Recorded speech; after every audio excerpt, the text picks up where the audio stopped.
All right, so by now you guys know we do not engage or major in the hot take right here in this podcast, the Pats Interference Podcast, member of the bubbly, bodacious, balling CLNS Media Network. We are instead into the intel. We're into the nuggets. We're into the film notes. We're into everything you want to know about the Patriots before you want to know it, okay? But I will tell you this. I guarantee you're going to enjoy this episode here today. Recording just about Friday before noon, about to head to Foxborough. Just wrapped up with Nate Tice of Yahoo Sports, former Wisconsin quarterback, son of former Vikings head coach Mike Tice, and a guy who knows more about football than most of us ever will. He was outstanding on Sunday's game about the Patriots. We will get to Nate here in a second, breaking it down, making game picks, the same stuff we do most Fridays during the season. But as I continued to develop this new format where we got Mike Giardi Mondays, which have been a big hit, and now these Friday episodes, which one week or another will end up on a late Thursday night, so stay tuned. We're going to open with the same six-pack, and it's 6 notes or thoughts from me about the week that's been, what's going to come up, and just to give you a little recap of what's been going on, as well as, things that are outside of the sphere of the next upcoming game. And so number one, as we look at Pat Steelers on Sunday for me, is something I wrote about Wednesday, because it's been 6 long years since the Steelers came to Foxborough. And it feels a little weird for anyone like yours truly who's been watching the Patriots the last 25, almost 30 years, which is insane to say out loud, because the Steelers have been a main character or rival at times in the Patriots story. This goes to the Fog Bowl in 1996. This goes to the early battles in 2001 and the AFC Championship games and playoff battles, et cetera, et cetera. And the last time they were here was September 8th, 2019, the season opener of Brady's last season. Unfurled the banner, Patriots kick some ass up and down the field, 33-3, and that's been it. And ever since, both teams have been kind of wandering the NFL wilderness. One, the Steelers, on one hand, are just kind of on the treadmill of mediocrity, right? They're 10-7 or 9-8, and all the Steelers fans can go, "Oh, cool, Mike Tomlin's never had a losing season, but we haven't made the playoffs since 2016." And they're just kind of treading water, getting by, which we expect this year with 41-year-old Aaron Rodgers. Patriots, on the other hand, go, Brady leaves, Belichick bombs, Drake Maye bombs harder, and Robert Kraft does not have a succession plan and finally reaches further back into his past from Mike Vrabel and says, "Please fix this." And they've undergone, as we all know, a full-on rebuild. And so right now, as both of these teams come back together again for the first time in 6 years, they're almost at eye level. And the Steelers are 1.5-point favorites. But the interesting thing to me is how they've gone about their business and how they reconvene here today. Or not today, this weekend. Because they've obviously taken very different paths to get here. And who would you rather be over the next 5 years or however long it'll be until the Steelers come back to Foxborough? Absolutely the Patriots. Which isn't to discount the honor that is in being competitive and competent and striving for something every single season, which the Steelers have done. But at some point, when you don't win a playoff game since 2016, okay, since Obama was in office, there's something that's not right there in Pittsburgh. And no one in New England wants to endure another 4-13 season, right? It's been outright organic, grass-fed misery here in New England. But you feel better because you got the quarterback. And you could argue right now Drake Maye's a better quarterback than Aaron Rodgers. But I cannot do it because, again, we stay away from the hot takery. Though I'd back you up on that. The point is, this is about building for the Patriots. Can you beat a team in the Steelers who are hanging around, competent enough? Because you've not won back-to-back games since 2022. If you do this here on Sunday against a team that insists in just treading water as you sink to the bottom and bounce back up, you need to beat teams like this to be the team that you want to be. And it's only week 3. And it's September, and they could lose to Carolina, and they could lose to Buffalo, and then we're looking at, hey, okay, cool, you beat the Dolphins and the Steelers, but you're 2-3 now, and this isn't looking great. That might happen. I don't know. What I do know, though, is this is a really good progress report for the Patriots. And considering the contrast and the history of these franchises, means a little bit more to where they are now and where they could be moving forward. Number 2, injury report. Christian Gonzalez, back in practice. Thank God. But he's been limited. Barely did anything in the media access portion on Wednesday. Did a tiny bit more on Thursday, and that's cool. But this guy missed over 7 weeks of practice. I don't expect to see him on Sunday. Not going to guarantee it, but I think we all understand and recognize, a guy can't go 0-60, especially when they've not been in full pads and are not tackling, because that's what Sunday is going to involve, tackling. And so the Patriots naturally are going to play a long game with their best player, and that's what Christian Gonzalez is. Okay, so I don't expect to see him. Other injuries, though, that have my eye, K'Lavon Chaisson dealing with a new injury. In Pittsburgh, you're looking at guys like Alex Highsmith, who's out. Deshaun Elliott, their starting safety, which is his injury is why Peppers is here. Joey Porter Jr. at corner are all banged up and out. So this is not only just a bad Steelers defense, it's a hurt one. And so if you're the Patriots, you look at Cam Hayward and TJ Watt saying, we got to hone in on these guys in the same way that the Steelers don't have to do with Christian Gonzalez, but we'll have to do with guys like Milton Williams and Christian Barmore now carrying the defense. So we'll see the rest of the injury report. Morgan Moses, good news, thumbs up, has also been limited, but back in practice despite being in a walking boot. So it doesn't look like we'll have 3 rookies on the offensive line come Sunday. And Morgan Moses, of course, is going to have a big role against TJ Watt. So that's number 2 in the injury report. Number 3, speaking of the offense, something I wrote about today for the Herald. This offense has evolved faster than I expected. And I say this as someone who said on the show, they're doing a lot of Shanahan stuff, outside zone, some boots, some formations that McDaniels never really majored in when he was here before, in the time before that, some more RPOs. And you understand this is beneficial because it's all done in the name of helping the quarterback, right? But there are also influences that we know from Thomas Brown and Todd Downing and even Mike Vrabel, whose offensive coordinators in Tennessee were Matt LaFleur, Arthur Smith, who they're going to see Sunday, and Todd Downing for a stretch, who all ran the same kind of off-brand or offshoot of the Shanahan tree in those different schemes. The West Coast is not a descriptive enough term right now for what those offenses are. The reason I bring this up is not just because of all the stats that we rattled off on Monday with Mike Giardi about doubling your under center rate, your motion rate, the boots, the play action, all that. It's to say that I think there's more here going on than a game plan week-to-week change. Where I asked McDaniels on Thursday, hey, is that closer to the identity you want to form? He goes, I don't really know. Like, that's what was best for the Dolphins. We're going to continue to evolve, but we'll figure out what we're good at. Then I asked Tony Deuce, who's a running backs coach, and we get to talk with the assistants. The reporters do, once every 2 weeks. Next week, we'll talk with the defensive assistants. Week after, offensive assistants again. I say, hey, Tony, I was asking Josh about the identity piece, and you've been in a lot of offenses that resembled the one that you ran Sunday in Miami. Worked really well.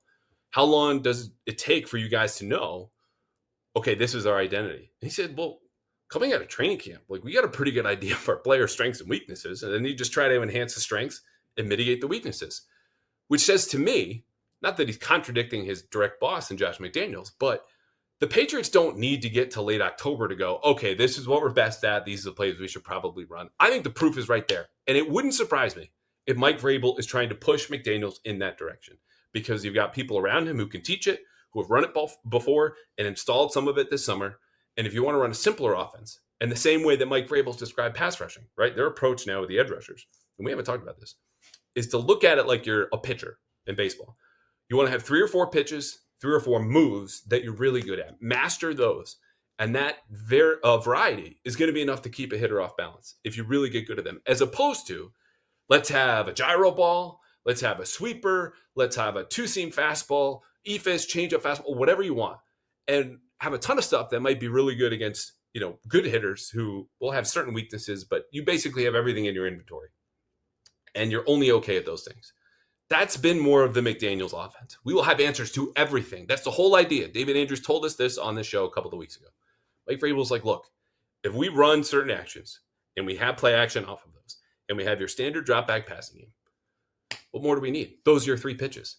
So that to me, I think, is something to monitor. And this earlier than most times when I tell you, it's a 2-game sample. I wouldn't really look at this. I wouldn't worry about it. I think this is much ado about nothing. No, there are too many characters here involved with this scheme, with certain motivations and certain things that Vrabel's talked about, a fine-tuned run plan, which he said 2 Mondays ago on WEEI, to say that change in Miami wasn't just about the Dolphins' defense being bad. It's about the Patriots' offense, what they're good at, and what they already know that they're good at, despite only playing 2 games. Number 4, this one's quick. Subscribe to the YouTube channel. Okay, you're going to find everything there. If you don't want the whole episodes, because sometimes we go long, you get little snippets, you get the highlights, you get the clips, and everything is at _Andrew Callahan. Because if you aren't already, and I just assume that you are, also subscribe to the Patriots Press Pass channel, where you get my stuff, you get exclusive stuff, you get from Taylor Kyles and Mike Cadlick and Greg Bedard and Mike Giardi, all these guys, but subscribe on YouTube, okay? And if you're on Apple or Spotify, as we know, rate and review, please. The feedback helps, good or bad. Number 5, we have Christian Barmore coming up on the 4-minute drill, and he's not like the Dos Equis most interesting man in the world, but I will tell you that for a guy who's been here now going on year 5, we know probably less about than most in that locker room. And so getting him to sit down, he was wary about it, full disclosure, initially, and told him in the locker room, hey, Harold said this at the end, go talk to him. And Ramondre wants you to have his back whenever bleep goes down, and you could be at the club or bar or wherever. Come on, this is going to be fun. A little bit of football and a little bit of horse around. He might have been the best 4-minute drill we've ever had. And you get raw, uncut, just honest Christian Barmore, because I think that's mostly, as Harold Landry wanted to know, how he lives his life day to day. So you're going to enjoy this. This is at the end. Actually went over. I think we might have been closer to 5 minutes. Last one, item number 6. PrizePicks. Come on now. They support us. They can support you. And I'm telling you, of all the places and all the ads that you hear about people trying to get your money as you watch sports, PrizePicks is the simplest, the easiest, and the best way to win real money as you're watching sports. I will do this with baseball. I will do this with basketball. And I will give you football picks here every single week, like I'm about to do here, because PrizePicks is this simple. There are no extra numbers or props or this and that. All you have to do is look at their board of players. Every game, every sport, and they come with a stat. And it could be yards, touchdowns, doesn't matter. You pick the player and the stat that you want. You pick more or you pick less. You lock it in. That's one. You find another player with a stat, and it might be different ones than the one that you just picked. As long as they're in a different team and you pick more or less of that stat for that upcoming game, boom, that's it.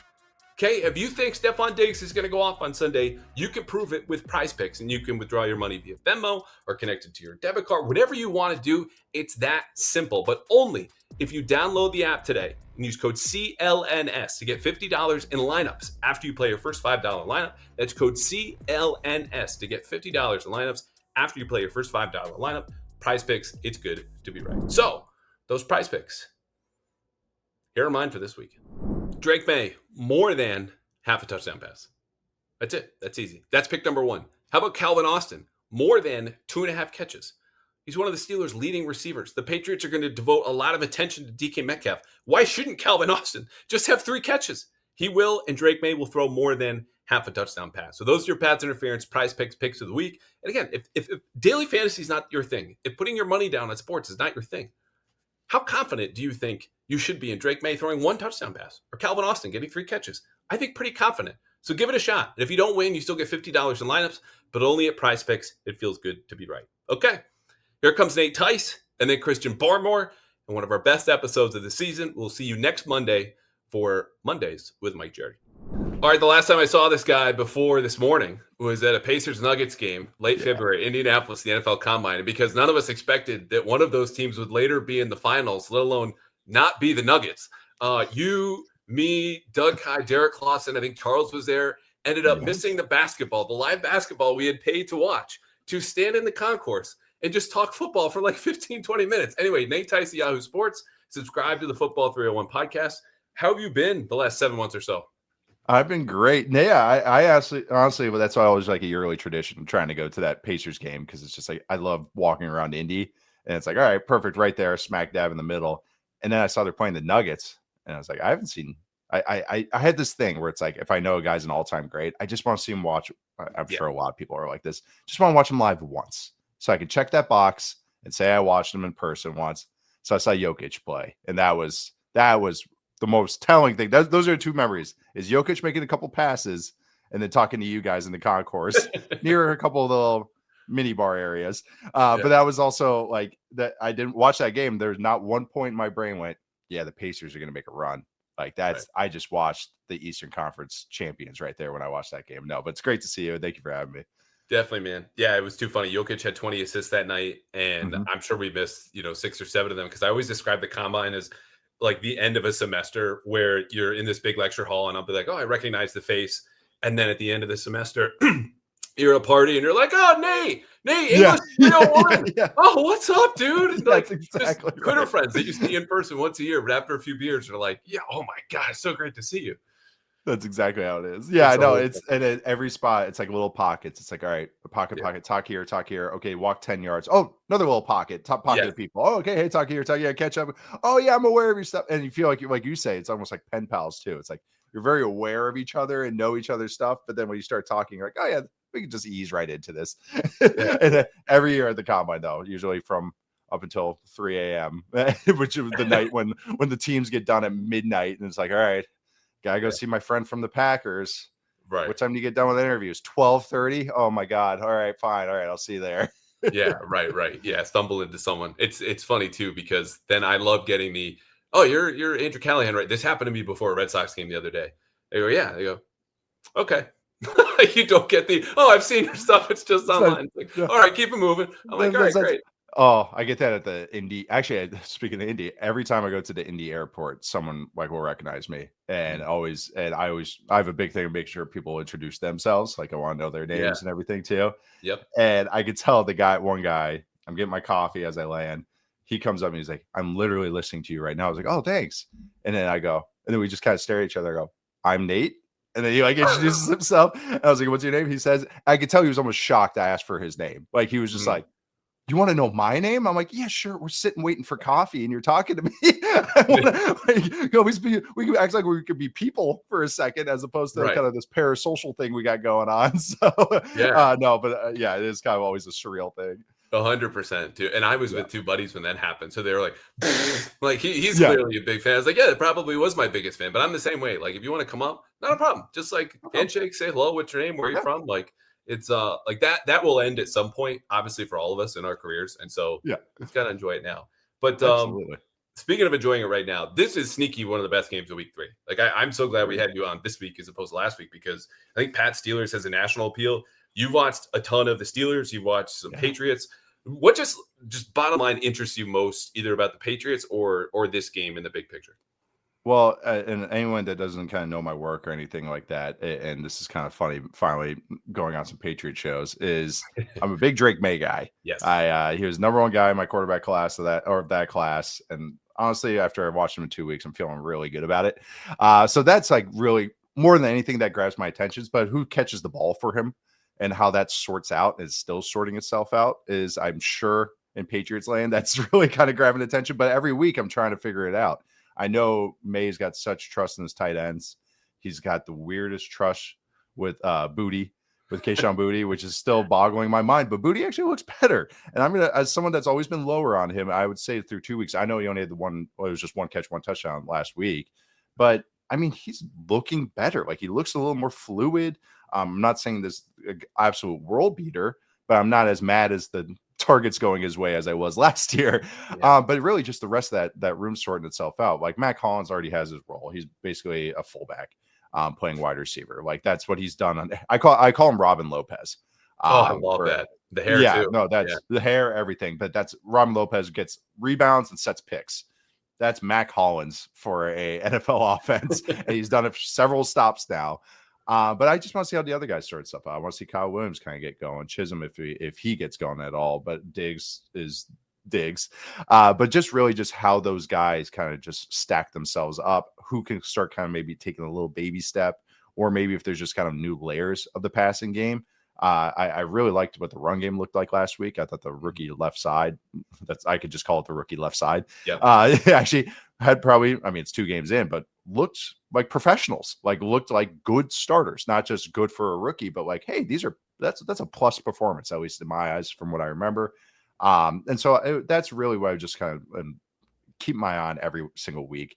The defense is kind of a different story, but like if I'm being honest as a national member and just when I watch Patriots, it's like, all right, what's going on with this passing game? What's the next step with this passing game? How does Maye look? Does Maye look comfortable?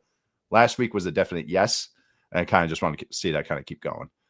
Yeah, I'm glad you mentioned Booty, because a couple of weeks ago I ate, quote, literal crow, end quote, just to apologize for 2 years for being like, I don't get it, I don't see it, and now we're over it and I'm on the other side. Yeah, and he's in so much better shape, which like no one can see, unless you're in the locker room like I am 3-4 times a week, and he gets a handle on it. But like you're talking about the fluidity, that's what it is. The dude has got definition that he just did not have last year. And it's funny because I think what the theme of what you just laid out was, how is all of this coalescing, right? Like new players, veterans, Mac Hollins, young players, Jared Wilson, Will Campbell, Drake Maye still includes, Trayvon Henderson, right? Like it's going to take time for this to go. And in the meantime, we're going to have the widest variance of outcomes for this offense with super high highs like last week and potentially some super, super low lows coming up, I don't know, at some point down the road, because that's just how young players are. When you look at the Steelers, though, what is this game about? Because I said week 1 for the Patriots was, how do you problem solve? First time out, what do the coaches do? Week 2 is, okay, you've got your problems. How do you work around them? They did that. This is a different matchup, though, coaching-wise, and obviously, some personnel stuff. Yeah, going against the Steelers, well, I mean, this defense hasn't been as, like, stout as I was picturing they would be. I think some of it is, a couple of their rookies been banged up, Derek Harmon, amongst other things. But really, when I watch the Steelers defense, the linebackers are a big weakness for them. And they're very fast, but they're very slow mentally. I called them dumb the other day, and I felt bad about it because they're not dumb, but just they take a second to diagnose stuff, and you can really see that in the run game. A lot of teams going against the Steelers defense have had success running zone runs. I'm curious if the Patriots can get to that. They seem more gap scheme heavy to me, duo, pullers, trap, counter, power, all those types of plays. That's McDaniels anyways. Yeah. But teams have had a lot of success going outside zone away from TJ Watt, running to the left. I think it's like 74% of runs have gone to the left against the Steelers so far through 2 weeks. So when you line up a guy at one spot, you can kind of know what you're getting. So you kind of know what you do. So and also just stay on that Patriots offense real quick. It's a steep learning curve type of offense. It's a real traditional offense, NFL offense, I should say, where some of the easy buttons aren't as easy, but I'm not saying that in a bad way. It's worth it in the long run. But what you're saying is when you have a team that has a lot of young guys, there's going to be mistakes early because they're asked to do so much mentally. Right. But I do think, it's an offensive system I prefer. And it's one that down the road, if you have the players, of course, can really be beneficial, especially when you have a dude at quarterback like I think you do. But going back to Steelers defense, really you can target anyone. Jalen Ramsey has been kind of volatile so far this year. Last week against the Seahawks, he had a great pick, but then honestly, everybody else was getting him. He allowed a touchdown to Torrey Horton, which is also a play that I think the Patriots will get to because now the Steelers have given up the exact same touchdown, the exact same action play. Yep, big cross country. Yep, big over route. And at the exact same spot in the field too, high red zone. And Joey Porter Jr. is a good player, but then really outside of that, it's like the back end is not as explosive for the defense as I maybe thought it would be. They can be stout up front, like it's going to be a fist fight up front, and you kind of win with more trying to make the linebackers make mistakes. You try to give them eye candy. You try to give them kind of get them going the wrong direction, which I'm interested what the Patriots version of that is. To me, it's play action, boots, kind of just putting stuff in front of their faces. We might see a lot of split zone, which is where a tight end crosses the field. That really can capture. If you go against bad linebackers, you want stuff crossing the field because behind the line of scrimmage or in front of the line of scrimmage. So that's what I kind of curious to see. Maybe a jet sweep might get thrown in there too. But maybe a little Pop Douglas jet sweep. This is how I would game plan for the Patriots against the Steelers defense anyways. Yeah, it's really interesting too because, I talked about this in my solo open and written about a couple of times this week. Like the identity of this offense, like every offense is going to evolve a little bit, especially with the new pieces. And I'm not even just talking about the young players we identify. I'm talking about guys like Thomas Brown and Todd Downing on this staff, whose influence was very clear in that Miami game where you talk about the outside zone, the boots off of it. They were under center twice as much. They had twice as much motion. And I'm like, did Mike Shanahan pop up in the booth, like come out with the cape on and just replace John McDaniels? This is old school Shanahan stuff. And I wonder how much that they realize, hey, this is what works for us. Or is it just 2 out of 3 games with the linebackers and an undisciplined Miami defense, which I called them dumb on TV last night. And that was unkind. So now I also feel bad about it. I know. It was the first word that came to mind. I know. It's the shorthand. But like what you put is they're slow mentally to react. And this is how you seize on that. It's the very basic. Hey, we're going to have a fastball and a changeup, and you're probably going to get us wrong, and we'll pull the other way with the boot or whatever it might be because that worked. And that's where I think there's not an identity crisis. It's just there's a different flavor to this McDaniels offense than we saw in recent years, and we know where it's coming from. I'm just curious how strong that part of the offense gets, and maybe to the point of that's what they start to build around. What's nice about Will Campbell, or really the rookie left side, I could say, and even Bradbury, who Bradbury's not perfect, but like he does have qualities where he is a good athlete. I mean, so that's where zone can help. You're not asking him to be down blocks and being a down blocks and when you pull guys, gap scheme and everything, or even a duo, man scheme is that he needs some oomph. You need some guys that can move guys. I think Campbell can do anything, especially in the run game. Like to me, Campbell's. It's like, all right, you're already good in the run game. It's going to be pass protection. That's going to be his ups and downs. That's going to have the season. But run game wise, I'm already trusting him. But he can move in zone. He's such a good athlete as well. So he can do those capture blocks. He can really create the edge to the outside if you go to the left. So that's like, which again, huge against this team because TJ Watt's going to be to the right. So that's, I really do think that they actually match up decently. That's a great point though, too. I've known Todd for a long time, actually. Oh, okay. He worked for my dad back. His first job was working for my dad in Minnesota. And then him and I worked together at the Raiders about 10 years ago. And so Todd's specialty too, and you'll see this crop up, is red zone. If he is kind of like, if they do the, I don't know this, but if they do the staff how I think they do, this coach is in charge of third downs, this coach is red zone. That's kind of his specialty. And like, it's proof is in the pudding. Like every team he's been on has been good in the red zone. So it's like, that's his specialty. So I will say that's like a nice little ace in the hole on this coaching staff to be able to have someone kind of like a specialist in that term and that way as well. But also having his background, quarterbacks, tight ends, coaching receivers, like those guys are actually going to be detailed, which I like that. Like, like I'm sure Todd will tell you, like, I haven't taught a lot of like individual drills for receivers, but he's smart. He can learn it and everything. So I do think, but you're right that there was a lot of undercenter last week. Now I'm thinking on it. I didn't look at the numbers though. And that's going to work this week too, because that's more conducive to zone. That's more conducive to bootlegs, play action stuff as well. That's why I like Maye, even though he was gun heavy in college. I was like, well, he's a good athlete, and usually because you have to be bend low, you have to turn your back to the defense. Yep. I was like, I don't know. I think he translates better to the NFL than people thought he would. So, but no, I don't know. I'm trying not to. I know I'm on a Patriots show, but it's like I think they match up really well. Like even though this isn't a top 5, top 10 offense, I do think that the bones they don't have to do. I usually use the term they can find the natural answers, and I think the Patriots have the natural answers against this defense where they don't have to do anything crazy. They kind of can just stick to their game plan, a couple little twists. Yeah, from last week. Exactly. Which is interesting enough, too, because it echoes, and Todd was on those, or at least some of the Vrabel stats in Tennessee, where with LaFleur and then Arthur Smith, who, of course, they're going to see on Sunday. It's the same style. And I think Vrabel wants to get back to that, but there's also a reason that Josh has melded what worked here before with what they've done with those other coaches. But like, all right, let's give the big picture look at the Steelers. They're 1-1. Last week, lost by 14 to Seattle, 31-17. Win by 2 at the Jets in week 1, 34-32. They're 22nd in offense, 27th in defense, 19 in special teams. This is a team that, aside from like the pillar players, you mentioned Watt, Cam Hayward, I think is going to play a big role on Sunday.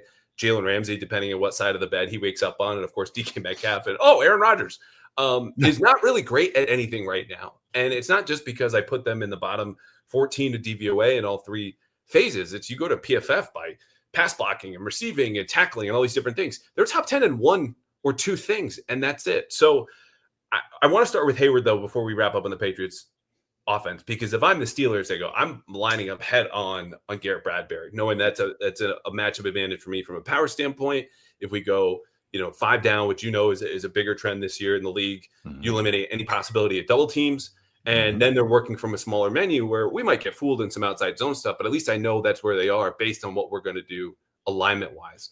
What other problems, or we could just talk about him and TJ Watt, where, that could kind of swing this the other way, like the danger zones here for the Patriots. Well, yeah, and dropping back the pass if you don't account for TJ Watt, and that's the thing when you have a game record like that, pass game wise as well, is that you have to provide chip help. You have to provide, and so that just more work on the coaches, as far as like, hey, every pass play better have this. Patriots have 3 offensive line coaches, so hopefully somebody realizes that. I think that's the funniest quirk. I keep bringing it up because I've never seen that before. I've never seen a staff have 3 literal like offensive line coach, 2 assistant offensive line coaches. I'm not saying good or bad. It's a funny quirk. Well, they're experienced guys too. It's not like, hey, I know there's not like just some college guy. Yeah, that's like the computer guy or something like that. Yeah. I know. I same exact thoughts. I know you were around it, but it's funny for me as a national guy when I kind of peek on this stuff. Right. No, but that's really what more it is it just. You have to be more thoughtful with your play design. Hayward, he's just older. But the thing with Hayward is it's old man strength, and it's the worst kind of matchup with Bradbury. Actually, it's like the worst type of person to go against Bradbury, where it's just brute strength. And the thing is, it's harder to chip inside or harder to give help inside, especially like you said. You mentioned the 5 down stuff that creates one-on-ones or by rule one-on-ones where the offense has to go. well, we can't slide this protection. We have to do what they call 5-0 or 5-down look. We're all one-on-ones. Might not be one-on-ones, like one guy might drop, whatever, but you have to honor it because you just don't know where they're coming from. So that is an advantage that the Steelers have, is right in that kind of keystone area. But again, that's where zone can help you, is that you're running away from it and you're trying to get them. This is an older defense. Try and get them going side to side to side to side and just kind of wear them out, and make the young linebackers wear out as they're chasing cars left and right. So, but no, I just one of these things where it's like, they don't have to do anything crazy to go against this. It's not a defense that you have to have some crazy game plans, hyper specific game plans. More just like, okay, we can run our staples, and we just have to have the guys who wins. But zone can help that out. I don't think they're gonna have I thought the Dolphins defensive line was gonna have an advantage last week, and you didn't feel that out. I mean, outside maybe the first sack, like really that much. And then the other time, like Phillips won, Drake Maye stepping up and throwing a freaking beautiful wheel route, so like a rail route. So it's like one of these things where it's like, I feel a bit better about where those Patriots O-line stacks up against this D-line than maybe I did 2 weeks ago. Oh, absolutely. I mean, their whole O-line gave up a total of 2 pressures, and even one of them was like kind of questionable for Michael when it was, passing a stunt off inside, just riding him out of the pocket. And that was just a weird play. Yeah, I was trying to reverse engineer that one. That was weird. Like the tight end ran through, and then I know Henderson had a rough day in pass protection, but it's like rookie running back. I'm gonna let him have a couple weeks before I say anything. But it's that one just looked like a botch to me. Like as far as like something happened weird there. That wasn't more like a guy just losing and looking like Vlade Divac and just like taking a charge. Shout out Vlade. Yeah. I'm glad you got that reference. I said that's my co-host. Matt Harmon looked at me like I had 5 heads when I said that joke the other day. He had no idea what I was talking about. Yeah, that's great. But it speaks to the point of, hey, from if to steal a phrase, everyone does their job, right? Like you have baked in answers and you keep it simple and count on them to screw up more often because, again, to the point of Miami, a lot of those pressures were, just kind of scheme breakdowns where they brought +1 and you just had to handle it on the fly, which teams expect to do and catch them off guard. A couple of injuries for the Steelers defense, which I want to bring up too. And I think the Patrick Queen and Peyton Wilson linebacker point is a really good one, but we already hit that. No Alex Highsmith, which is a huge break on the edge opposite TJ Watt. Joey Porter Jr. didn't practice the last 2 days. Neither did Deshaun Elliott. Which of those is most important if you're a Patriots fan who's not all that familiar with those 3, even if I tell them, hey, these are 3 starters in a defense that by definition only has 11, so this is a big deal. Yeah, so Joey Porter Jr. is the most significant one. I mean, you got Darius Slay as the other outside corner, who's Darius Slay at 33 years old, and can get beat on double moves and everything. But Joey Porter Jr. Is a good starting outside corner, very physical. And him being out would be huge, for the Patriots. Because also Alex Highsmith, great player as well, always hurt, but a very good player. Nick Herbig is actually a good player too, like kind of his rotational guy with him. Not as big, also Wisconsin Badger, but they have like 7 Badgers on this team. But no, that they have a valid replacement. While Jody Porter Jr. being out, it's like I actually couldn't even tell you who their backup corners are. Yeah, look at them. James Pierre, I have no notes on him, and Brandon Eccles. I have a little notes on him, but not good.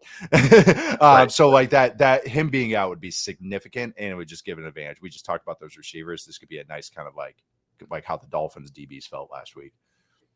Yeah. All right. What do you expect to happen? It sounds like we get some points for the Patriots. I'd throw in a turnover here or there just because TJ Watt's still TJ Watt, and they might bait May into something because it's his 3rd start in his 2nd season. Yeah, and Ramsey will get something. He's become more risk reward. So he might get something where he games something up. No, I think the Patriots I think they'll get about 3 touchdowns. That's what I'll go with. So I'm trying to go like maybe 24 points, maybe you can get above that 27, something like that. But I do think they'll find they could just watch what the Seahawks did. It was just like Cooper Kupp turned back the clock 5 years. He was winning one-on-ones. Like everybody was winning one-on-ones against them. So it's like it's definitely a gettable defense where I think they're going to be able to score some points. They might push 30. But I do think that at very least 24 is going to be at least what they get. Yeah.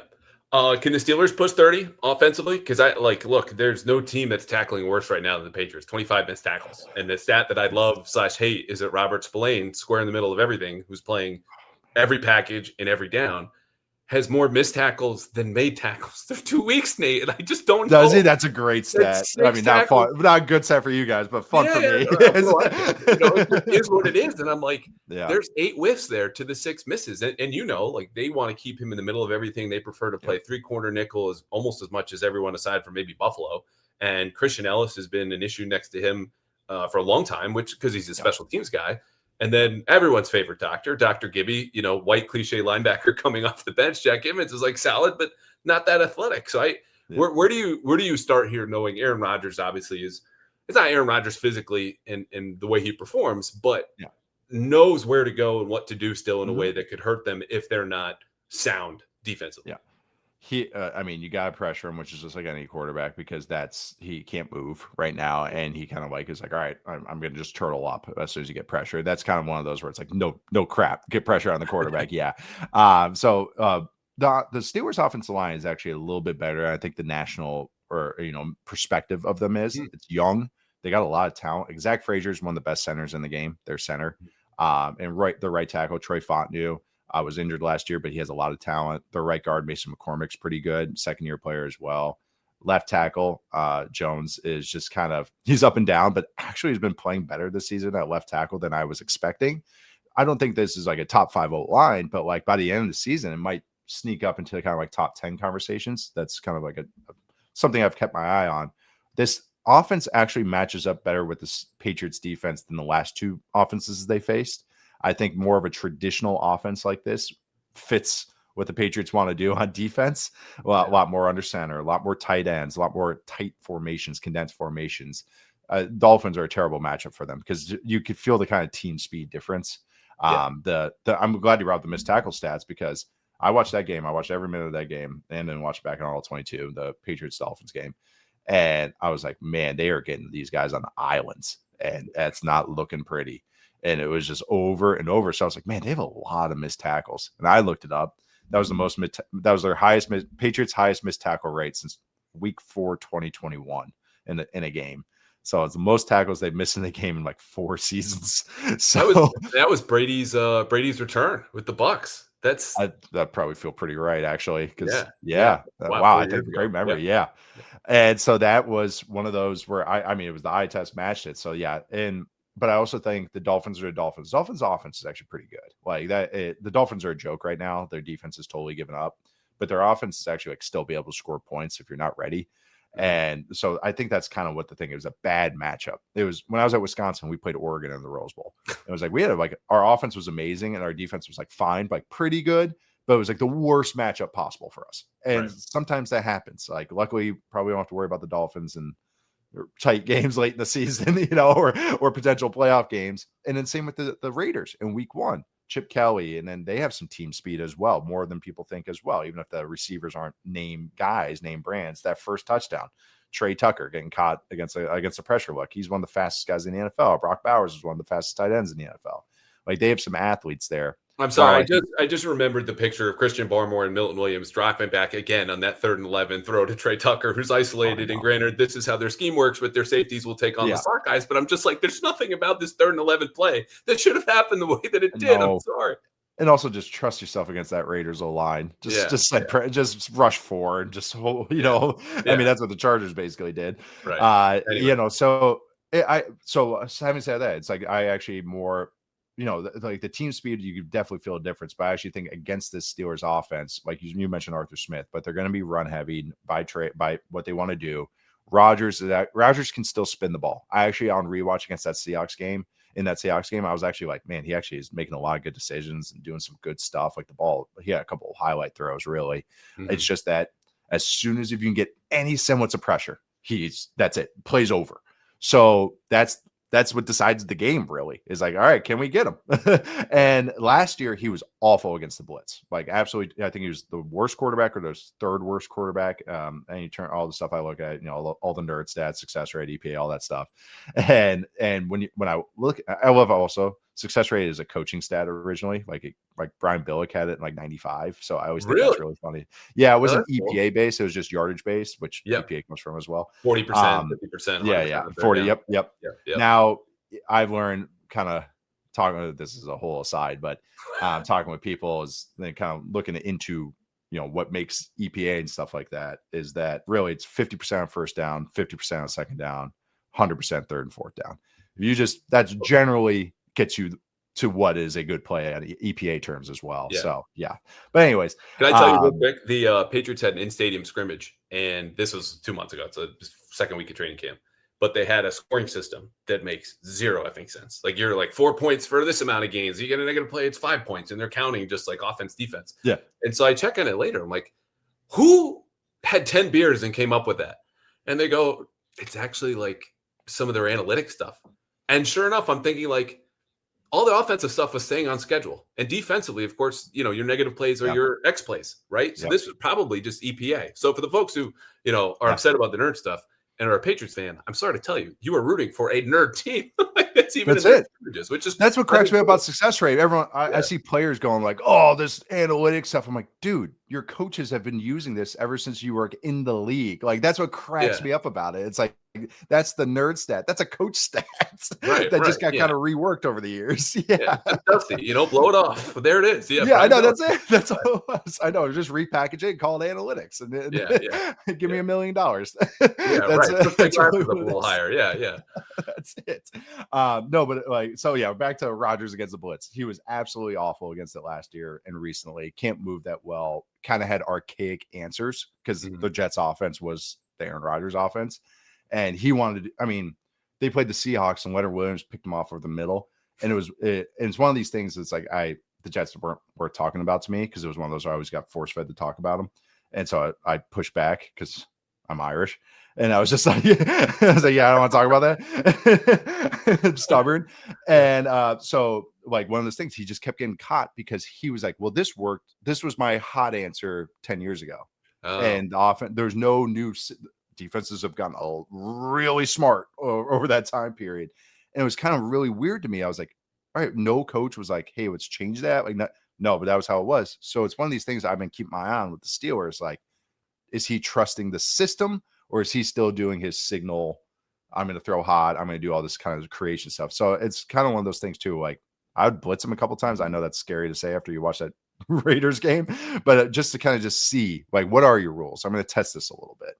Yeah, and they should know the rules, right? Arthur Smith was there in Tennessee with Vrabel and went to, the AFC Championship game that second year after LaFleur had moved on and had great success with Ryan Tannehill. And so, he knows too, watching that Dolphins tape, like they might not have the personnel, but the space plays get to feed the player who I think would be number one in his list of guys that if he could adopt and take into his own family is Jonnu Smith, because that's all that Jonnu Smith does is win in space and break tackles. And so they know what he wants to do. And I'm curious what the counter is to the counter where they're like, okay, well, jam him or double him or do something in the red zone or other places because, they'll have a plan for Metcalf and they might just play quarters again to speak to the answer of this kind of, what's now coming out of vogue offense to cover those deep crossers and the play action and the tight splits.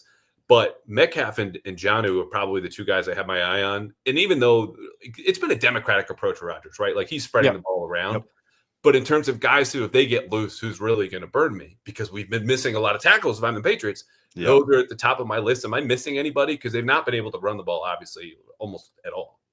Yeah, well, Jalen Warren, they're is good player. Running back. He is a good player, and he's pretty good as a receiver as well. So, like that would, he's not H-An, but he can give you, oh my God, I know, right? It's so funny. Everybody's terrified of H-An. Every team you talk to and everything, everyone's just like, well, that guy. Yeah. It's like, they just stopped playing man in the second half. Like there were guys in the locker room like, no, I can't get into scheme. We made some adjustments in the second half. And I go back and watch it. One of them was definitely like throw all of the man concepts out of the playbook. We're not doing any of that. We can't hang up.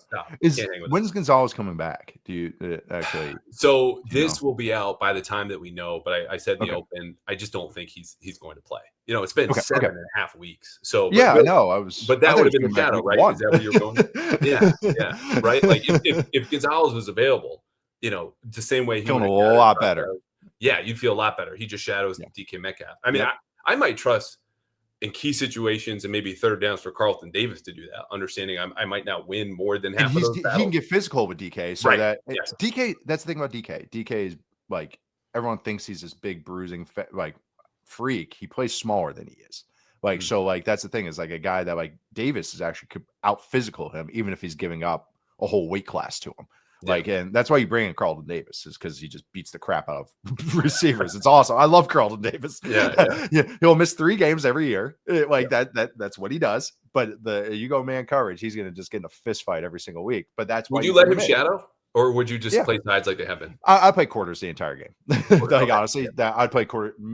Don't get beat over the top. Make Rodgers be patient. Make them try and work their run game. You'll win some of your. I think Milton Williams will win some matchups. Like I think it's a pretty fun trench battle. Actually, it's kind of a prove it for both sides. I think to me, but quarters it can get your linebackers on islands if teams are smart about it. So that's the only kind of thing you're scared about. But you just say, well, Spillane is a near athlete to Warren as opposed to Achan. So if you're saying, hey, they're going to beat us with running back checkdowns, okay, fine. Like beat us with running back checkdowns, because I think we can get points on the other side. Yeah, we haven't talked a lot about Barmore, Milton Williams, or Harold Landry at all, because I think the pressure point is a good one about Rodgers. And then the flip side, at least through 2 weeks, small sample, all that. PFF, he's the 4th worst quarterback when he has to hold the ball longer than 2.5 seconds. So to the point about let's just play quarters and rush 4, that was their game plan against Miami again. Like it feels like they could roll over a lot of stuff they did against the Dolphins and just say more of this because of the matchups. Am I missing anything there, or what have you seen from Landry, who's got 3.5 sacks through 2 weeks, and I think that's tied for the league lead? He's a fun tone setter, and you can see why Vrabel loves him. As far he plays hard. Like if you watch Landry, there's a round play against the Dolphins. He retraces on and makes a tackle, and it truly saves the play. But that stuff shows up on film, and it's contagious. And so that's why you bring him in. And I was a big fan of Milton Williams. It was one of those guys who last year I was like, this guy's about to get paid after this season. And then all of a sudden he does even better than I was expecting with the Eagles last year. But he plays hard too, and his versatility. I really like Milton Williams as well. And he showed up last week. Did he have the game closing sack? Yeah, he did. Or a game. Yeah. So he showed up in those.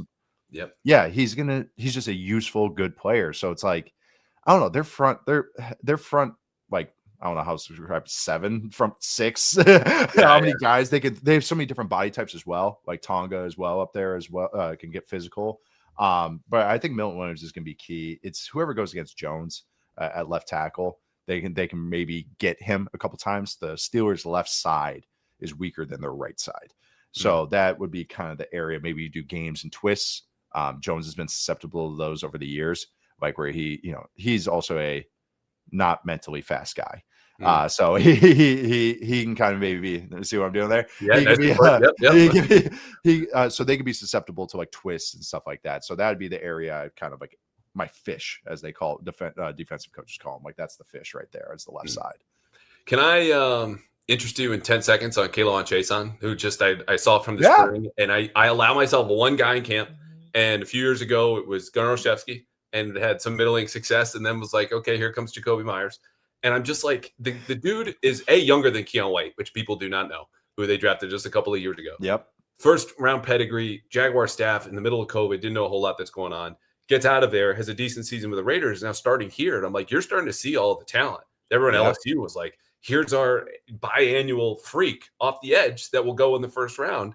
Yeah. And I like what I see, is particularly with his run defense, and he's a little banged up right now, but that's a guy too I might just trust on the left side, games or whatever, because I think he's coming into his own finally. But that's me hyper local focused on K'Lavon Chaisson. He showed up, was it last week or 2 weeks ago? He had a play, and I was like, what? Because what does he wear? 44. Yep.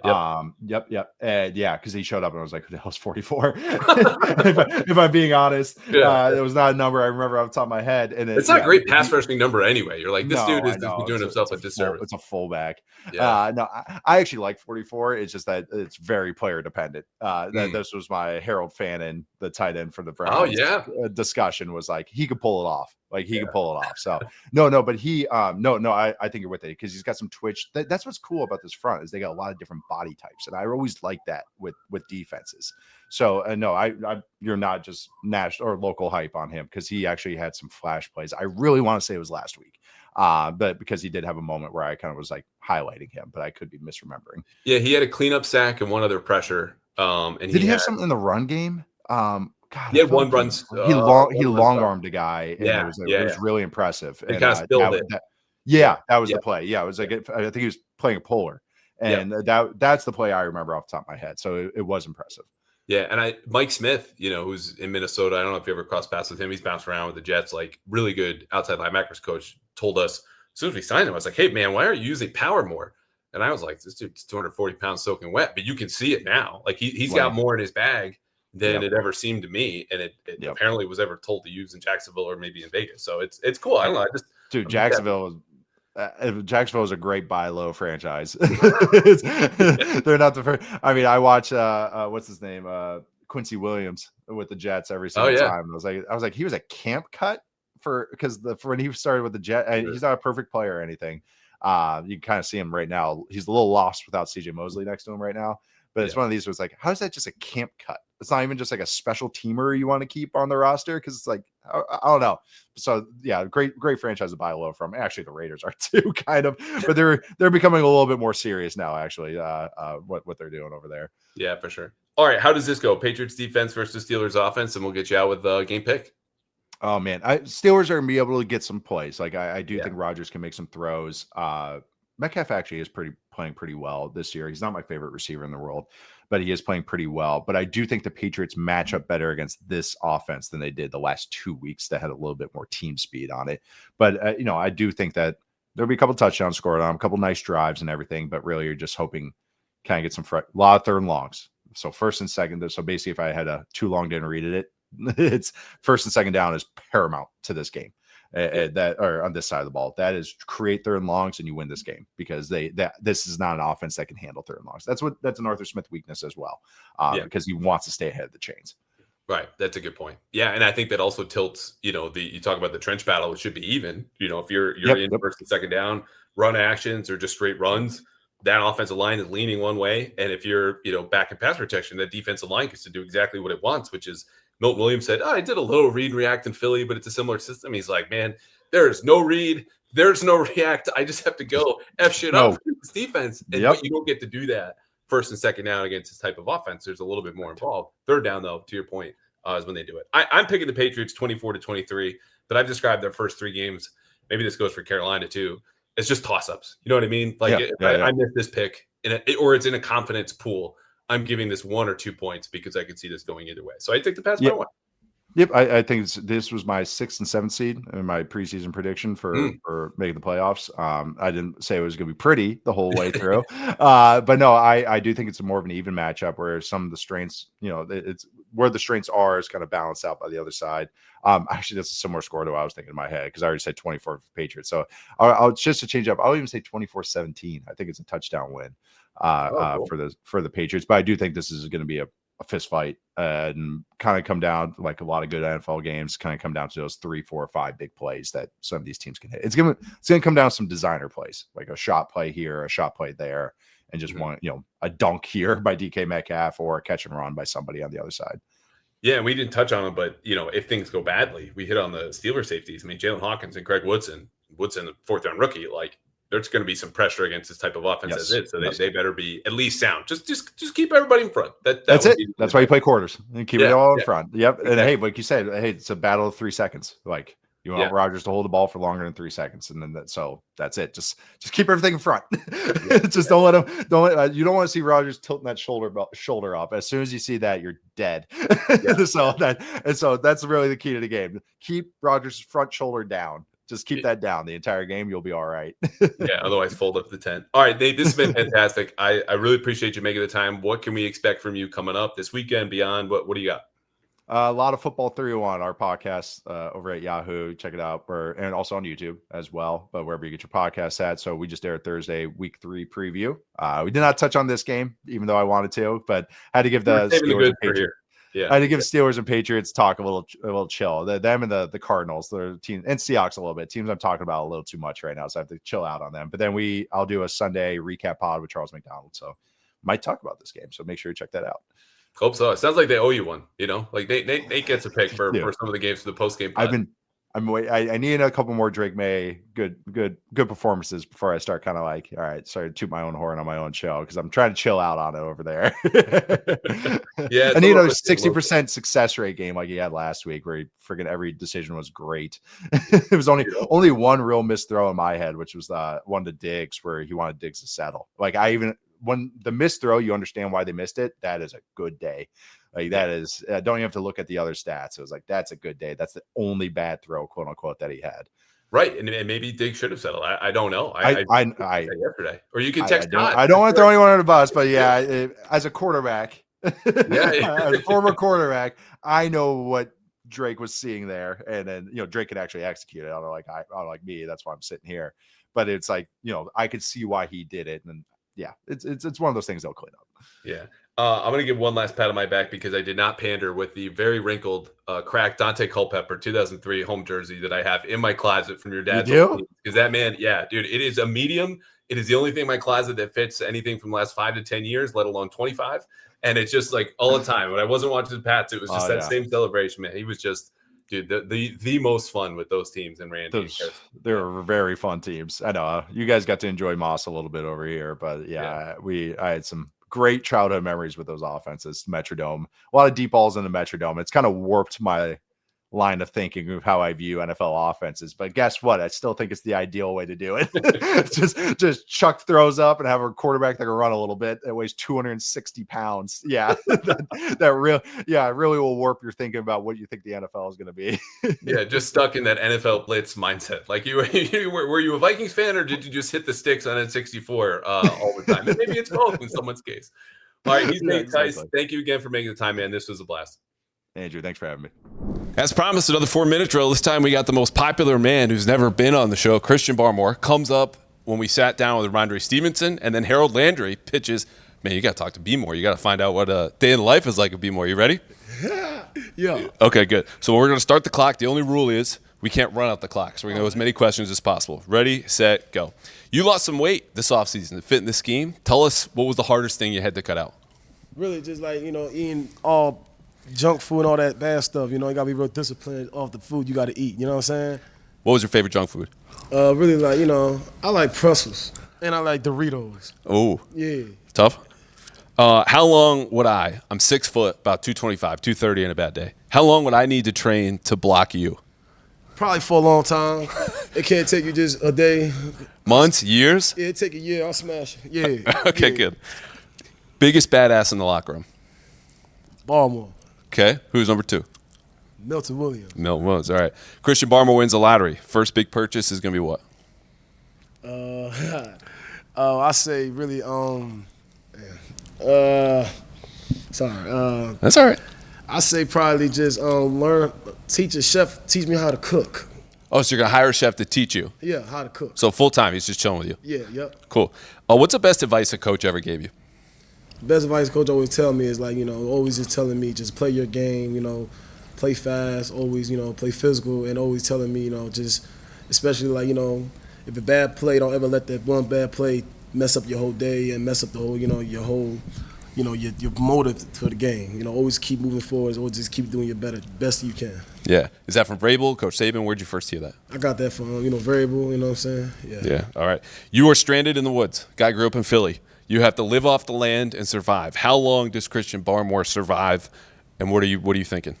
I can survive anywhere. I'm in the woods, you know what I'm saying? I came from Philly, you know what I'm saying? If you make it out of Philly, you can make it out of anywhere, especially where I'm from, everybody got their areas, but, I'm from Philly, yeah. So if you got to eat bugs and plants, like you're cool? Yeah, I might chase down deers. I don't know about bugs and plants, but I might chase down deers and some, you know what I'm saying? Yeah. Some ducks, yeah. All right, some ducks. Watch out. Christian's coming.